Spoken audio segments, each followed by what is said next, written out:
Hello and welcome to Additive Insight, the original additive manufacturing industry podcast brought to you by TCT.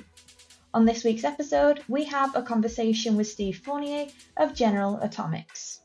Steve serves as Aerospace and Defense AM leader within General Atomics Aeronautical Systems, where he has been the strategic force behind its Factory of the Future, spearheading the next era of aerospace and defense advanced manufacturing. On this episode, we get into General Atomics' thousands of flying 3D printed parts, how the company identifies additive opportunities through its pyramid of applications, and a partnership with Divergent, which will be the focus of this year's Additive Manufacturing Users Group conference keynote on March 17th in Reno. If you like what you hear, don't forget to subscribe wherever you listen to your podcasts, and for more Additive Insight, visit tctmagazine.com to get the biggest 3D printing news stories of the week delivered straight to your inbox with our Additive Insight newsletter.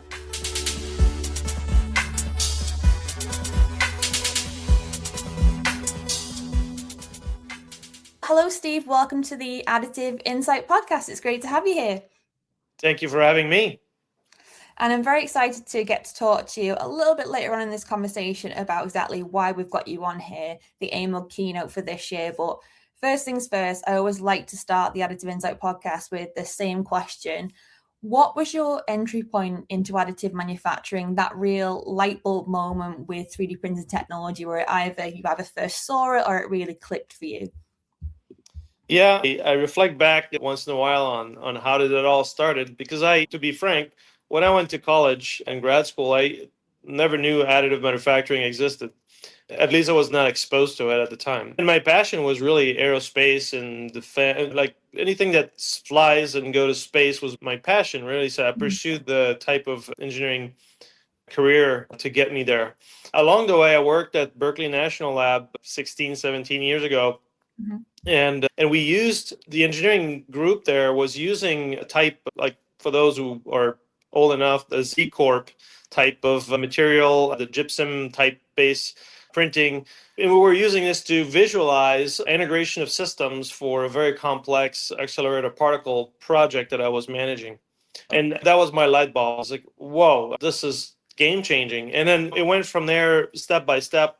My interest in additive manufacturing, I was exposed to more and more different types of additive technologies. And the following group where I worked in the semiconductor business, that was the first time I built a team to actually use additive for business purposes beyond just the visualization and more of the modeling type of application. So that was my light bulb about 16, 17 years ago. And it started a second passion for additive manufacturing, which now in my job, I'm merging those two passions with aerospace, aviation, and then additive manufacturing. Mm-hmm.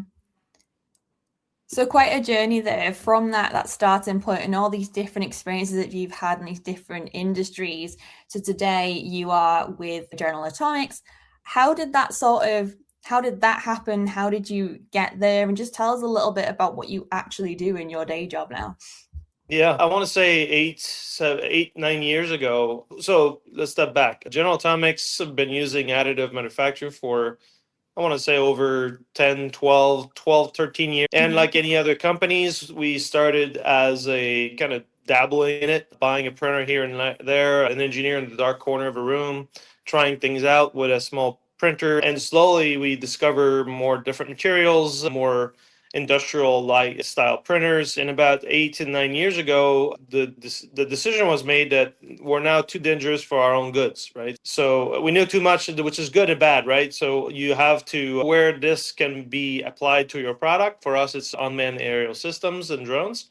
But it also get people too excited sometimes, and they put the wrong material or don't do the full on the diligence on the qualification aspects of it, and then you make mistakes, and that's a danger to additive when you want to transition from a prototyping to a fully functional production type of operation. This is when I came in to the company, because my previous job I built a group. I was doing that for another company, and so I then joined the team and I started the journey to make that transition from prototyping to production. And from there, we changed the operation. We consolidated the knowledge, the people. We started with 3 people, and now we're 17 people full dedication to making additive production ready technology in many different formats. And then the result is we have thousands and thousands of parts in the aircrafts now. We're over 600,000 flight hours accumulated on additive manufacturing parts on our aircraft. Lots happened since 8 years ago when I joined. You're definitely not just dabbling anymore in additive manufacturing. And you established this new Center of Excellence for Additive as well. Can you talk a little bit about if we were to walk into General Atomics AM capacity today, what would we see? What kinds of technologies are you working with? Is it different types of technologies? What might we see if we walked into the center? Yeah, so just to premise, the center is the primary mission is to onboard additive manufacturing onto our platform. Our platform is the aircrafts, right? Because fundamentally, nobody really cares about additive manufacturing. They care about their product, whichever product you make. For us, it's aircraft. The Center of Excellence mission is to really onboard additive onto these aircraft in a safe and functional and beneficial fashion. That means concretely that every day our job is to be the brains of additive, not so much the muscles. What that means also, it means that the brain needs to know what the muscles do. So to do so, we've consolidated into a physical center of excellence, about 8,500 square feet.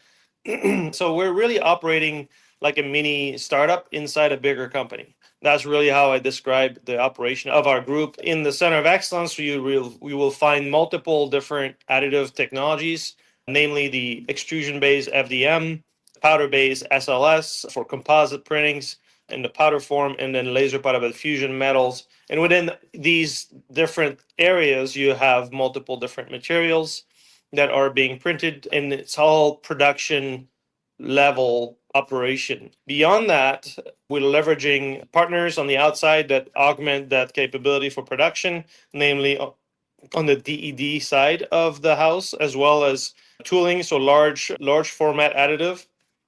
We use partners for that, and then as well as binder jet systems for tooling and things like that. So my team is primarily focused on anything that touches or is a flight component. That's the centralized center of excellence, a physical location. So we do production and we do development in that space with the people that we have. But everywhere else around the company, there are some distributed additive operation, which are not for flight, but they are equally useful, which is more for prototyping, form fit testing, fixture jigs, and things like that to support production operation or any operation that needs that kind of operation. So those are typically smaller printers, more distributed, and you don't need to have as much process control.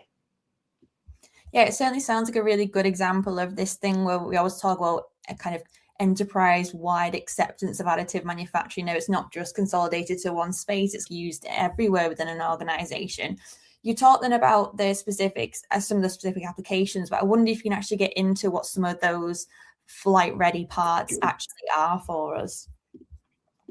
Yeah, there's a lot to pick from. I like to describe the application of additive for us in terms of pyramid. So imagine a pyramid, and below the ground of the pyramid is what I described earlier, is the jigs and fixtures and the prototyping and the things that don't necessarily fly, but supports the operation overall. So that's generally like 85% of cost and time saving in average. And I would consider that everybody out there should be having that kind of foundation. If they don't, then they're missing out. And that's a very known value by now. It's in the additive industry and pretty much any industry. The application that really rises to the above ground is the first layer. It's the majority of the application today in the additive industry is the part substitution. So I have a part A and then I want to do this for whatever reason, we find a good reason to use additive. And that's always a good question to ask, is why should I be using additive? Sometimes there's good reason. It's more difficult to find a good reason when you're just having a bracket and you're trying to print it. You have to be really convinced that it's worth it. But it's possible. We have a lot of those, mainly in the composite to additive conversion, but sometimes it's metallic as well, simply because we have a more efficient process, such as DED wire for titanium parts. As we know, titanium is very expensive, and using DED wire, using our external partner, Norsk Titanium, that reduce the cost and the waste in the process. We're not really getting more part consolidation as a process, but we have a few parts like that now. And then we're soon to be rising to the most critical component level on the aircraft. So that's pretty exciting. And then I would say also the component level, you'll have all the ducting and the air ducting to cool the systems inside the aircraft. Those are pretty well-known applications. You'll have all kinds of different covers and things like that. So tertiary structures, parts, secondary structures, sometimes that's typically the bottom of the pyramid, I would say. The next layer up is where it gets really exciting. This is when people start talking about part consolidation. And we're having more and more of these applications now. So this is where additive wins really big, where I can save the number of parts. And it's not just about not making more parts. It's if I do a 2-to-1 conversion, great. I don't do those two parts. I only make one. But now I can have potentially a cheaper part overall. But not only that is all the documentation, the quality controls, the warehousing, the inspection, all of those things multiply by the number of parts you don't do. And so additive is particularly good at doing complex stuff. And the reality is when you combine parts, you get more complex by nature. And then additive becomes the big winner. And then so I would say heat exchangers, fuel manifolds, and ducting manifolds as well. Those gets into this category where you can have like single digit to one conversion, part consolidation, I should say. And then when you get to the top of the pyramid, it's the system level. By system, for us, let's say it would be a wing or a fuselage of an aircraft. Those are pretty complex system or subsystems. And if you can then affect the number of part consolidation drastically by applying different types of design approach, but also enabling that by additive and additional converging technologies, then you have a huge winner. It could be a double digit to one to triple digit to one potential consolidation.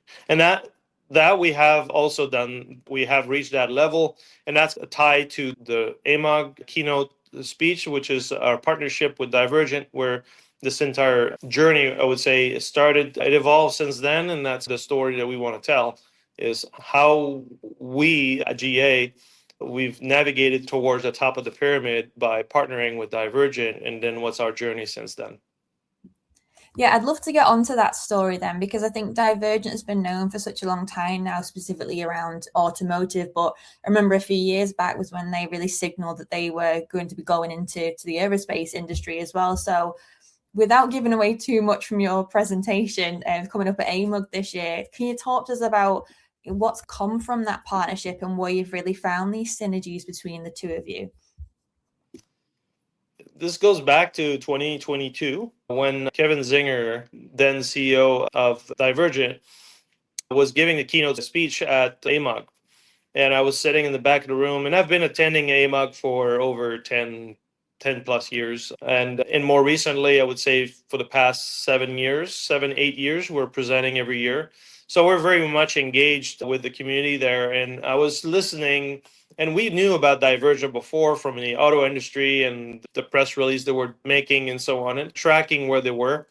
But then it became obvious that their technology stack was potentially, that was a big question mark at the time, potentially applicable or transferable to our application space, which is quite significantly different from an auto industry. Not just in shape, but in the requirements, right? So that's the devil's is always in the details in these type of things.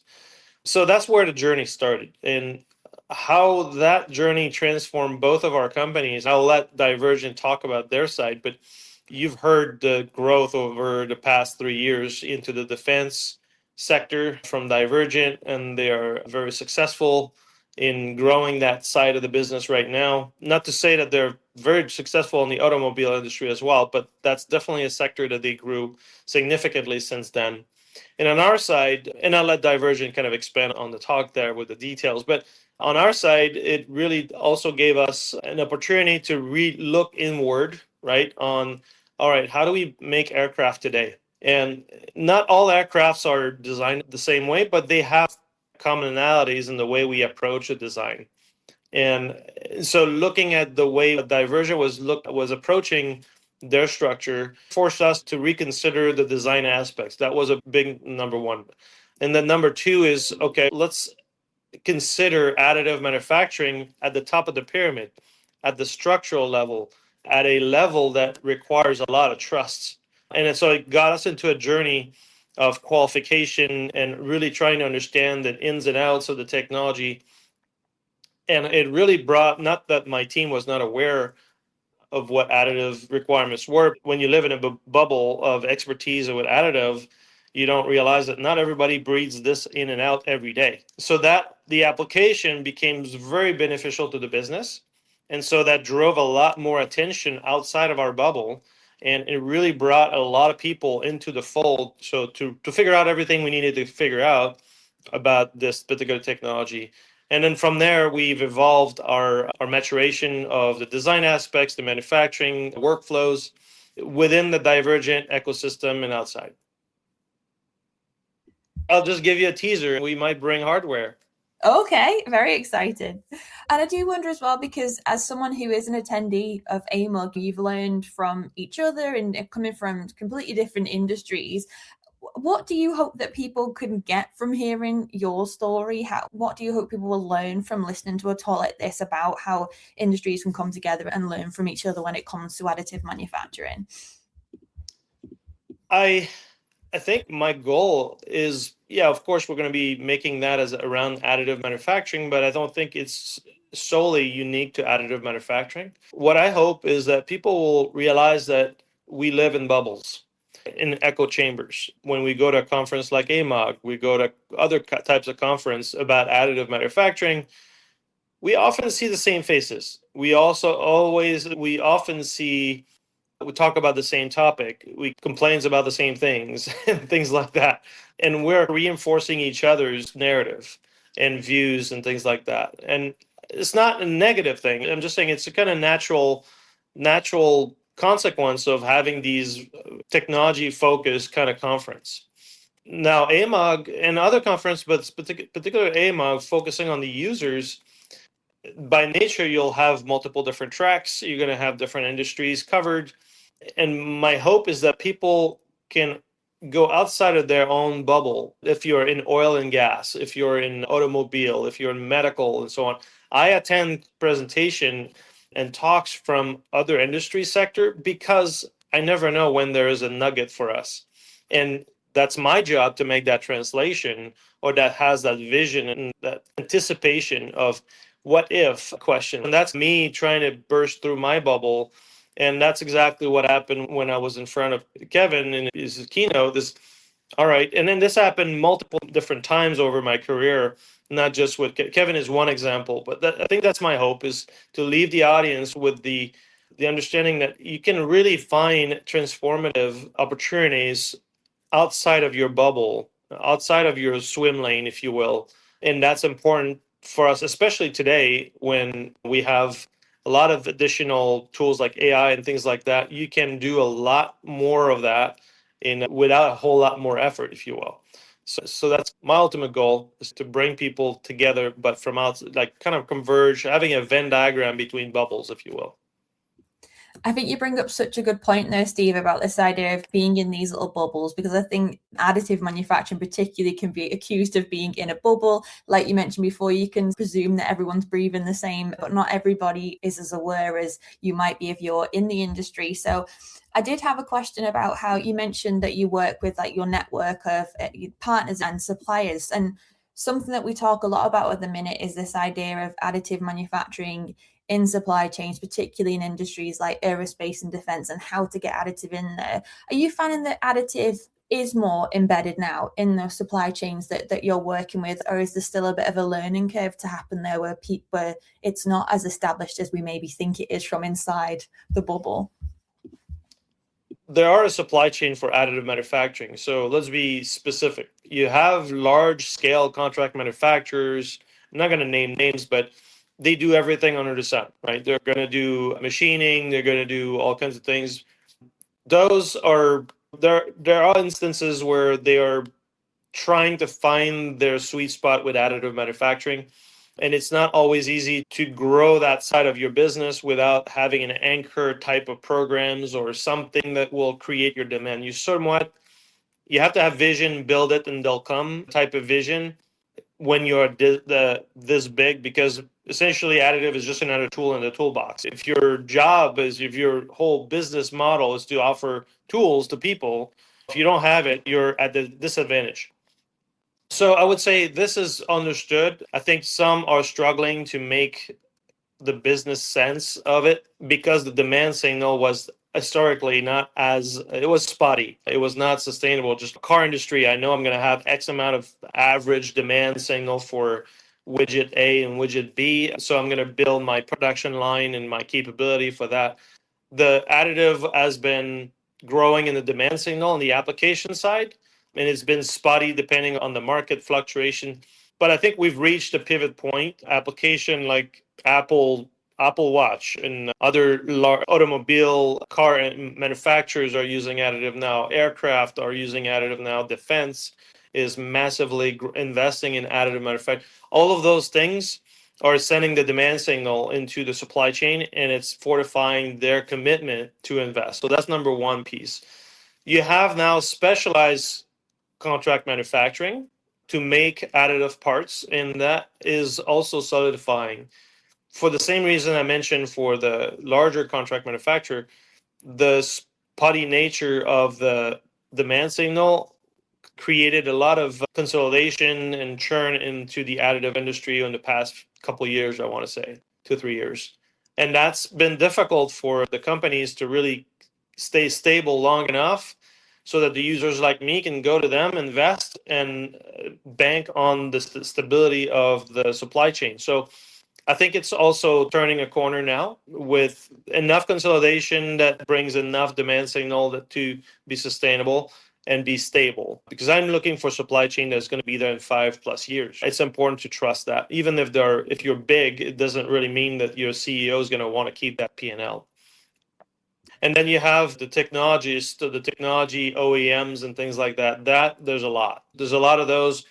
Depending on the type of technology, if you do the Venn diagram, you have a lot of consolidation of players in laser powder fusion, for example, or FFF or FDMs and things like that. You have a lot of OEMs. I think it's starting to grow, but the full ecosystem is well beyond the printer itself.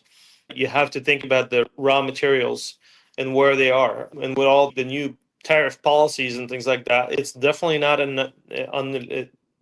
it's something we need to take into account when you're looking at the diversification of your supply chain. So the supply chain exists. It just needs to be, I want to say, fed with more consistency from a demand signal standpoint. And I think it's happening. I want to go back to some of the figures you were talking about earlier, the thousands of parts that you've made with additive manufacturing. And I know that figure has grown quite a lot over the years. So I wondered if you can tell me a bit about how you choose to innovate within the company. You talked about part consolidation earlier, but what are kind of the top things that you're looking at when you're looking for the next part to make with additive manufacturing? How do you really identify those opportunities? Like I said earlier, need to go back to basics, right? So how do we do business today? I would argue it's probably the same for any products out there. You start with an engineering aspects of it. You need to design it. You need to conceptualize it and things like that. At that point, additive is used for visualization and things like that, but that's really not what we're talking about here. Once you pass the concept level, you need to get down to a more detailed level design, and this is when you need to start asking the question, how much consolidation of parts do we want to go do and why? And so in a market where now cost and the volume of production becomes, at least in our industry, becomes more and more important, you have to consider technologies and design elements that will get you to a lower cost and a faster production and a more production efficiency. So this is how we make choices, right? So we run trade analysis when we have choices. You can do this with bubble gum if you want to, or you can do it with additive manufacturing metals and so on. But there's pros and cons for all the different ways you can do a design. And so those trades are really informative for us. And now that additive is now has a seat at the table because it has proven its benefit and its performance capability, at least in our industry, in our company, now we have a chance to trade against all the other more conventional. And the truth is, it's never just an additive solution. It's a mixed technology solution. So those are in our bubble. We try to think about life through an additive filter, while it's really important to keep an open aperture of technologies. And so that leads us to converging systems, converging manufacturing. So composites and metal additive, or polymer additive and composite polymer, and things like that. Those are the kind of trade that gets us to make decisions and say the benefits that we're seeking. Ultimately, it always boils down to, in the early stage of development, is time to market. Can I beat my competition? Can I meet my customers' requirement? Time matters more than cost. However, because of, just like in any industry, you stick with what you know. If you've done your first development with additive, for example, you're going to tend to stick with additive unless it's not economically viable for the larger volume. So then you have to have a consideration for redesign for whatever else you're going to be doing it, if it's casting or machining or whatever that may be. So it's really important to think the whole life cycle of your product from the get-go, but additive can really help you win on the time to market at the beginning. When you get to more of a larger scale production, you need to ask yourself, what is my benefit, my performance? Am I bringing more performance? By performance, it could be a weight reduction, it could be more heat dissipation, it could be mission requirements, it could be able to do something that could not be done any other way. It could be resonating in different ways for a performance standpoint. And then it comes down to also cost. So cost reduction, and that's the thing is that I was saying about the pyramid, is if you stick with only an opportunity to trade at the part level, you're always going to fight an uphill battle because additive is so expensive. It's generally more expensive than conventional technologies. And so you're always going to lose, or not always, but often you're going to lose that trade at the part level. But the minute you start combining parts together, you start winning. And so the earlier you can have that filter with additive and see these opportunities for part consolidation, the better you win on the cost. And then in production, the time saving is not as critical, because if I plan my schedule of production correctly, I should not have time of production problems if you just plan it correctly, right? So time is not as prominent. So essentially, and then the last bit not to minimize that is the tooling aspect, right? So when I say cost earlier, it's a recurring cost, right? When I have 100 parts down to 4, it's 96 parts I don't have to put labor and human labor to put it together. That's what it means to lower your cost. But on the flip side, the tooling that we need in production is typically a non-recurring expense. So you have fabrication tooling, you have all sort of tooling, assembly tooling, and things like that. So if I have less part, I don't need as much tooling. And the ideal case is to not have tooling at all. And so depending on the industry, the non-recurring expense is not paid by the same people that the recurring expense is paid for. Typically the customer paid for the recurring, and the non-recurring is paid by the company. And so different people care about that aspects, but those are major things that we're looking at when we think about additive at the very beginning of the life cycle of a project. And those are all the opportunities. So I feel like I have to ask you, on the flip side of that, what is your biggest, or what are the biggest challenges at the moment? I guess what will you be going to AMUG to try and get some more nuggets on? Like, what is the biggest challenge you're facing right now? It's the human aspect, quite frankly. We're all beings of inertia. We like what we know, and we try to be defensive about what we know. It's not negative. It's not like dark or anything like that. It's just human nature. whatever you learn in school, you're more familiar. Then you get in a job and you get to use something and you start using it more and more. You get better and better at it, and then some dude is coming from the dark corner and says, "Hey, you should design it a different way, different software." Oh, yeah, maybe not. I'm comfortable here. So something you can trust, something you can bank on, especially when time matters and everybody's running. It's the human nature. And this is where I think that the application growth is turning a corner, is because through decade plus 15 years of conferences and press releases and a bunch of different news around additive, goods and bads, I think the notion of additive being more of a mainstream technology and not so much this oddity that makes this funny thing but doesn't really apply to me type thing. I think the message is starting to infuse into the different layers of any given company, including mine. So I think the aspects of us making so much progress in such a little time, it depends on the human aspects of it. So how do we approach the implementation by helping the human aspects? That translate into having a dedicated team. Like the reason why we have so many people that are expert. I think we're combining 130 years worth of experience of additive now in my team collectively. That knowledge is infusing into our own company, right? And we're also seeking partnership. We're seeking knowledge from the outside. We don't know everything, but we are a really good catalyst to that. And then building additional champion within each of the organization in our company is key to success as well. So I think the story you're going to hear at AMUG is a story of human beings looking at something different and trying to understand its challenge, but try to transform itself through osmosis between two different companies. We brought something to Divergent, they brought something to us, and we collectively change each other, I think, to the benefit of both of our companies. I wonder if some of that human element and that being willing to change what you already know, is that getting any better in recent years when we've seen initiatives, particularly in the UK, actually, like aerospace initiatives that are really framed around additive manufacturing and defense initiatives that are saying we have to use additive manufacturing. Are you feeling that at all, that the kind of attitudes are shifting? Yeah, absolutely.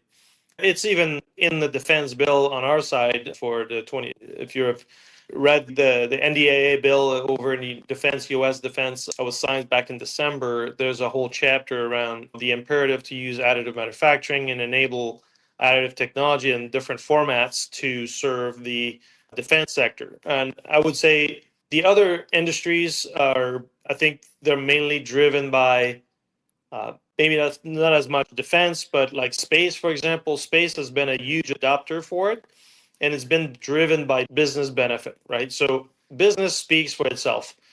Right now, if you go into any of the rocket engine business, there's no credible launch company that are not using additive manufacturing for their propulsion system.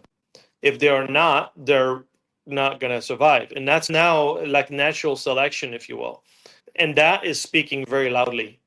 And so the industries themselves are natural selection, converging on massive business case that are beneficial.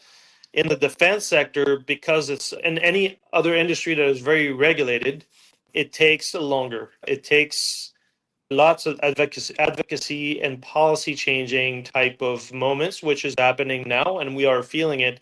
At least in the United States, we're definitely feeling it because it has political connotation to it, like reshoring, bringing job back home, and things like that. But also, distributed manufacturing is a concept that people like to throw out there without really knowing what it means. But it definitely is compatible with additive manufacturing, and it can be enabled. So those are aligned to some of the political and also geopolitical, but also geoeconomic realities as well of our time, and also defense needs that are calling for that kind of flexibility and capability. So all in all, I think the factors, a perfect storm that is now coming together for additive to really seize the moment. The important thing is to not seize the moment in a cowboy way. Like we have so much knowledge as part of the industry. I don't know of any other. I don't see so many conferences on composite manufacturing. There is some, but there's not that many. Imagine how many additive conferences that there are, and how many sectors of the industry and things like that. There's so much knowledge accumulated. We need to put it to good use now. It's time to get out of the development phase, and it's time to go operational. And I think that's a nice way to close this conversation, because I think that AMUG is a great kind of launch pad to really enable those conversations, as you've already proved with your work with Divergent. So not just AMUG, looking ahead to the rest of this year, what is your big opportunity for additive manufacturing? How does the year ahead look for the company? The big opportunity, I think, is to continue the journey of understanding that part consolidation is key to success for additive. Everything that flows down is like material qualification and application qualification, new software, new institute development. All that kind of stuff is happening in the back, but really the driving force is part consolidation. And I'd say this journey started with 1 or 2 to 1 type of things 7, 8 years ago. We're now to double-digit to 1 consolidation. And the next big thing that is coming for us is triple-digit to 1. Now you're starting to move the percentage of additive onto the aircraft well beyond any wild dreams of. I came in 8 years ago but speaking for internally here. And then the first question I will always get is, when are we going to be printing a plane? And then my answer to them is, don't get too excited. Just print some parts and we'll be in a good shape already. If they ask me the same question now, I would say we're printing a pretty decent portion of that aircraft right now, depending on the size of the aircraft, obviously. So my tone has changed because the progress that we made is staggering, and it's going to continue to be going into that direction in the next few years as well. So this is where our biggest opportunity is, to go into more and more part consolidation in the triple-digit to 1.